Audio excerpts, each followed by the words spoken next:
ice and a bottle of booze, some sleeping pills and a makeshift noose, a calm wind from an open door chills the lacquer on a hardwood floor. I've wasted life and got nothing to show. Finally admitted that I lost control. And no one's here but me and my thoughts, all my demons in closets with the doors still locked. Stumble from my bed, grab my whiskey on the fly. Listening to Beatles songs makes me cry. If I choose to stay at home, I just wanna be alone. If I could die tonight, I'd finally be alright. I had to have been like 8 or 9 years old, and I had a 2-string guitar in the back of my mom's car, and I just picked it up and I started singing. She might even have the recording of this song, but I started singing this song saying, I want to be a dinosaur. And so like it was at that moment that I knew that like I had a gift to write music, you know what I mean? Because it's like it's not an everyday thing that a kid picks up a guitar and starts playing like a song that he's never heard before, you know what I'm saying? So. Do you remember the first full song that you wrote? Yeah, it was called For the Record, and see, when I was 12 years old, it was like Mom was always sick and Dad was always at work, so it was like, stay away from us, here's a guitar, you know, here's a recording studio, do what you got to do to kind of leave us alone, you know what I mean? And the whole song was about how I was different living in this small town of Auburn, Kentucky, and how my life was being ruined by the so-called good kids, because I would be called freak and I would be called, you know, the F word and all this, and yeah, so it was a really powerful, true song, even at 12 years old.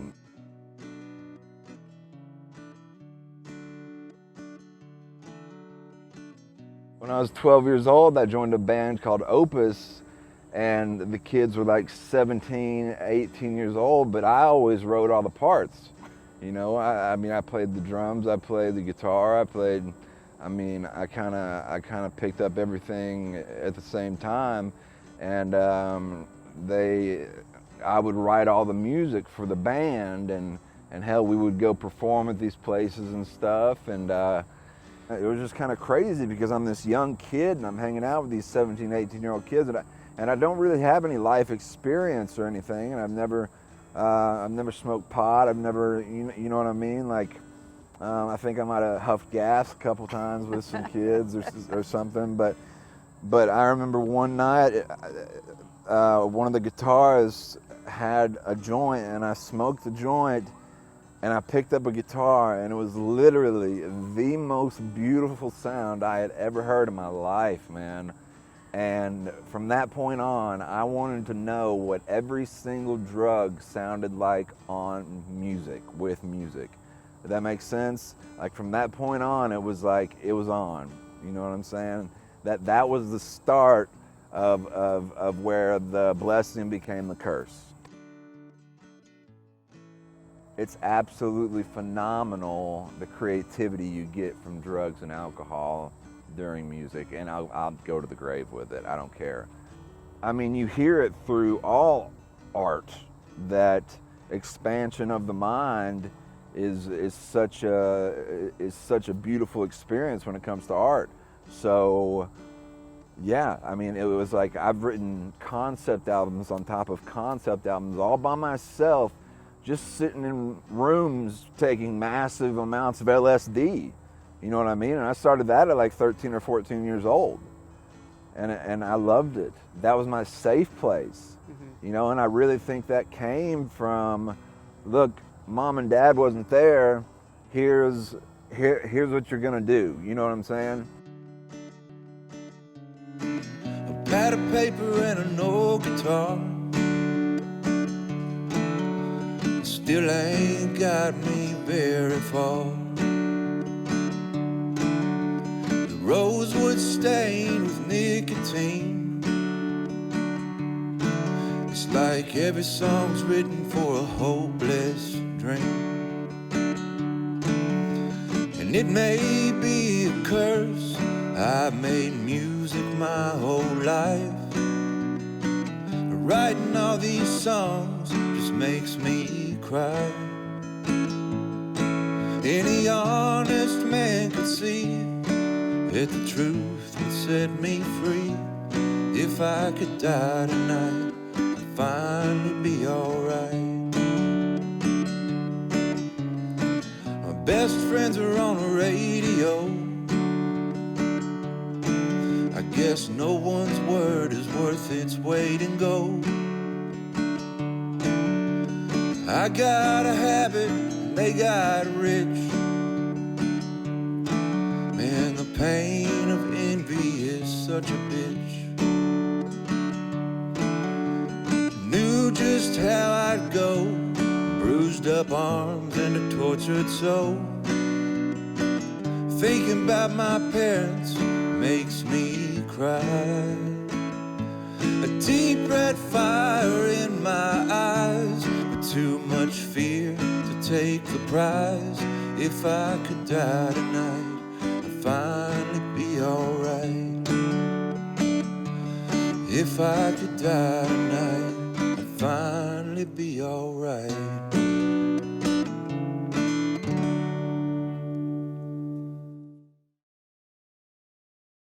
Stay tuned for Justin's journey to recovery.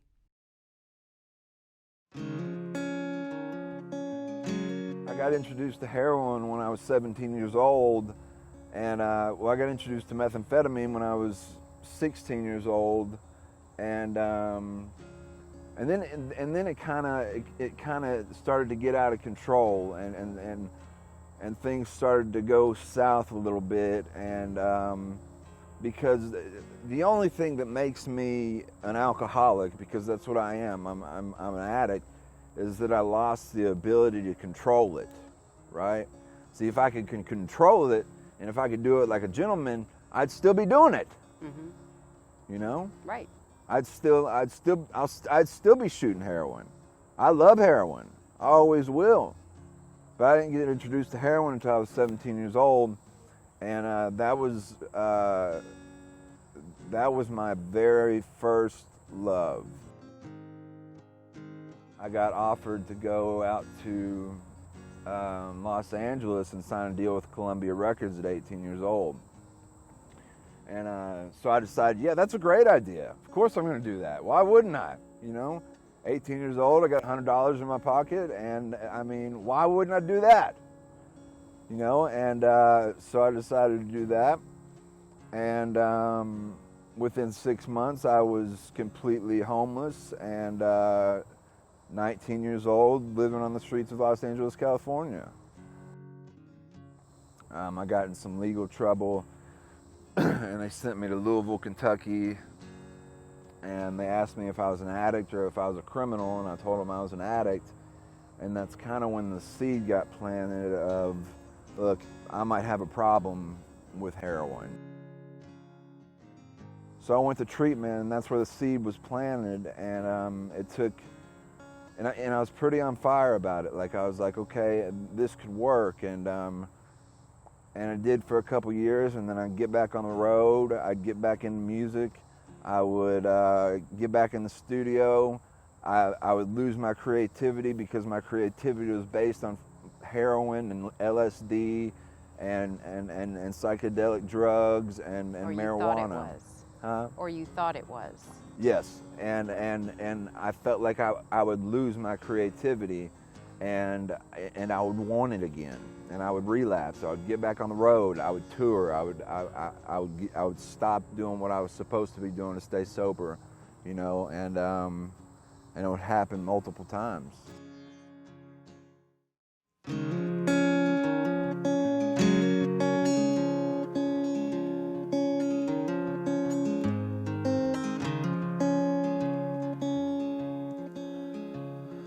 All out of options, all out of faith. Can't stop what I'm doing. No, I need a change. I'm just existing, walking on through. All out of options, don't know what to do. Kicked many times, but I've always failed. Piss off my family and I get thrown in jail. Like a tornado, I rip through their hearts, steal all their money and I put it in my arm. Brown sugar, I'm your slave. As true as the blood rolling fast in my veins, loosen my tie and you numb all my pain. Brown sugar, I'm your slave.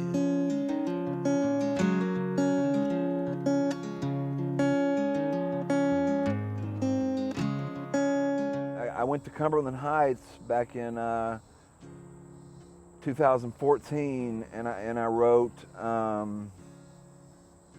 "If I Could Die," and there was a turning point there of, look, this is a pretty creative song, and I'm sober, you know, and I was like, I can write sober, you know, and Were you shocked? Did you shock yourself? yeah, I shocked myself, absolutely. That was worth going to treatment. Oh, 100%. They had this studio that they let because Music Cares, you know who Music Cares is, an amazing corporation.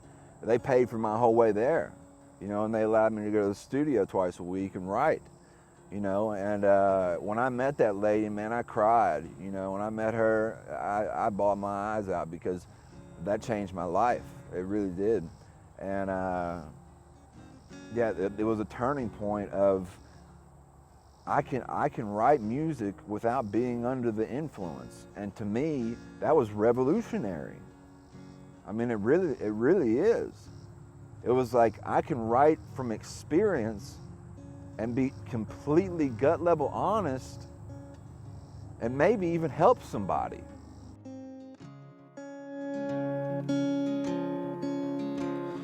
Well, I've pawned away everything that I own, and I keep a pistol underneath my pillow.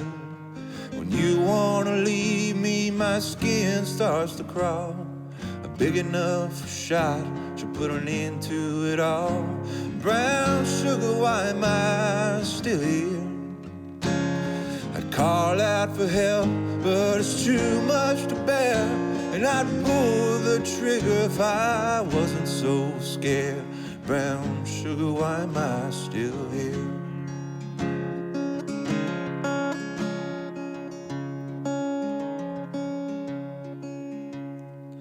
All out of options, gained a little faith. Pulled the gun out of my mouth, wiped the tears from my face.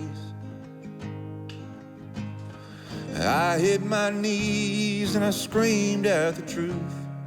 I just wanna quit, what the hell do I do?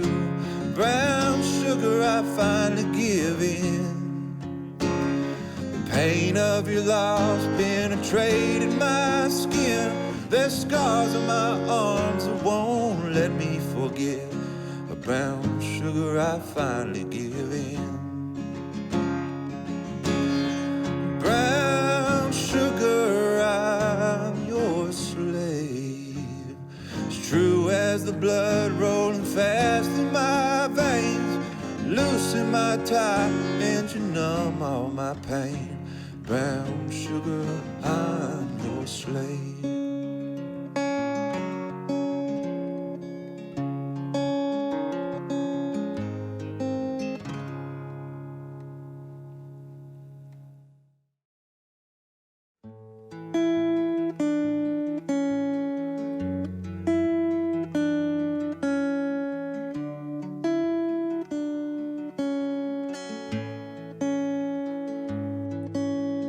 Silent by myself, I wait for you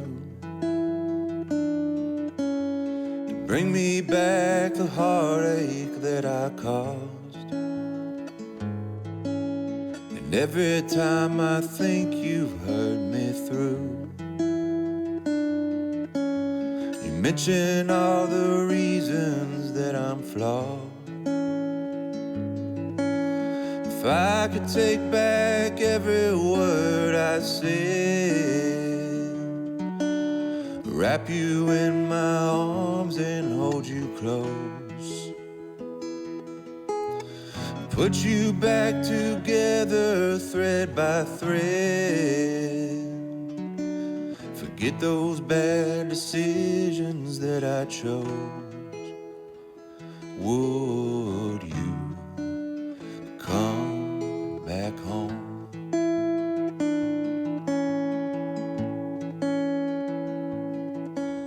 And thank God that my fiance threw me in jail. So the whole way that I got sober is that she threw me in jail after a long heroin bout, and thank God for that, man. I weighed 130 pounds. I'm 6'2". I got there. My nickname was Heroin, you know, and I was locked up. That's the only way I'm going to stop. I won't stop unless I'm dead or locked up. I don't work that way. So I went to the long-term treatment center, and 7 days into that treatment center, I finally surrendered and felt like I don't know anything. I'm not as smart as I think I am. I'm not as big of a deal as I think I am. There's something much bigger than me, and if I don't give over to it, I'm not going to stop. So 7 days into that treatment, I hit my knees, and I wasn't a religious person at all. I didn't want anything to do with God at all, but it was like something made me hit my knees to be like, please just help me.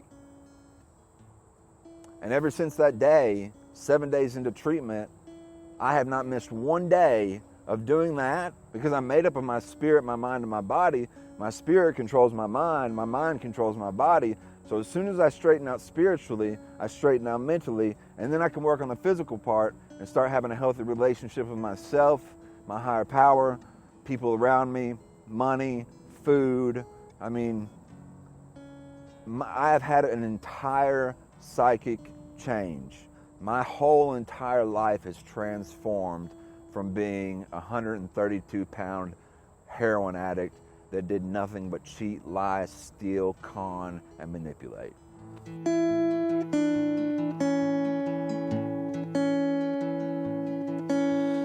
Arguments are pointless every night.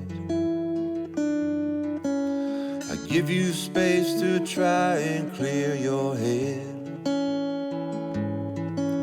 And happiness is better than being right. Another sorry, please come back to bed. And 2 whole years of pain, I know we're sick of it. But please don't leave me all alone. Battling my demons ain't for you to fix. If I told you this would only make us grow, would you come back home?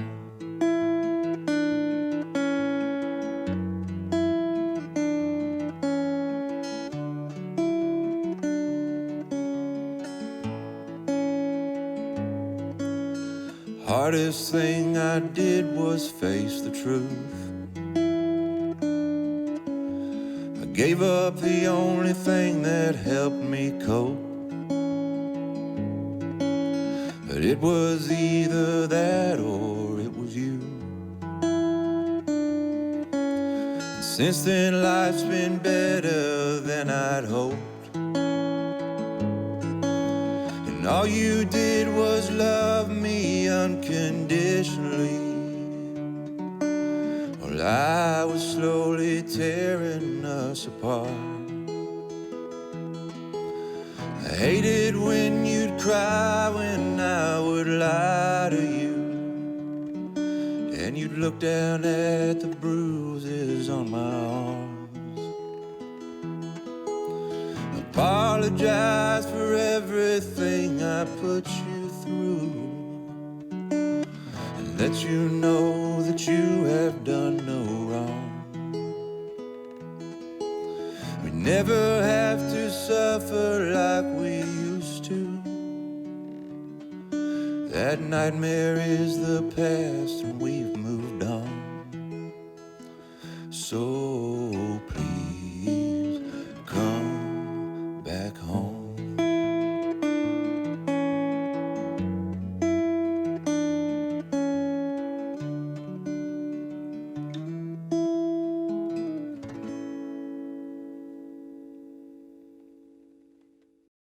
And I'm so unbelievably grateful to be sitting here and be a part of this tonight. I can't express enough gratitude of how wonderful it is to be a part of this. We bring you Justin Weatherbee. Catch me this week on Marquee. Yes. I feel like that. What's that commercial with the guy that does the insurance? He's like, Liberty Mutual. Catch me this week on Marquee Backstage.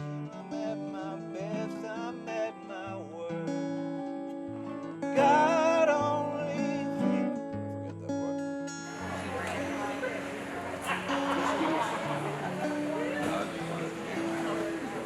This is the housing standard.